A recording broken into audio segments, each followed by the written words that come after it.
Australia's Prime Minister is demanding answers in what he calls a shocking and inexplicable killing here in Minnesota. This comes after the BCA released new information in the shooting death of Justine Damon, who was originally from Australia. The BCA confirmed Damon is the person who called 911 after hearing a possible assault in the alley behind her home.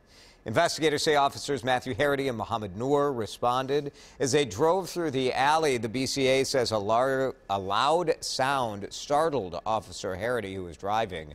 Immediately after that, investigators say Damon approached the driver's side window, which was open. Officer Noor then fired his gun across his partner, hitting Damon.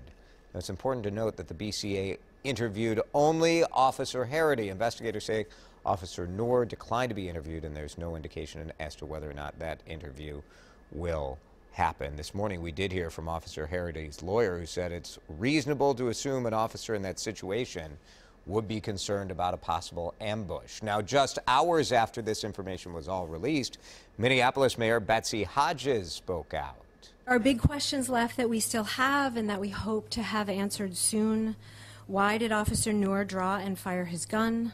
What happened from the time the officers arrived on the scene to when she was pronounced dead?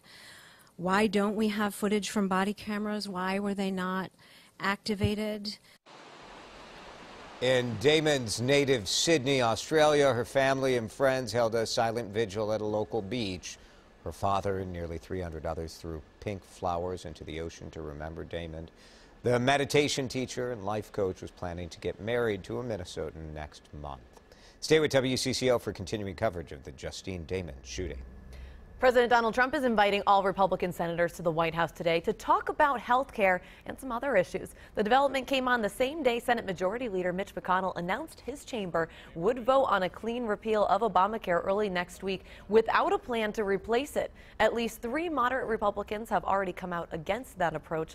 The president is also lashing out against the media following revelations he had previously undisclosed a second meeting with Russian President Vladimir Putin at the G20 summit.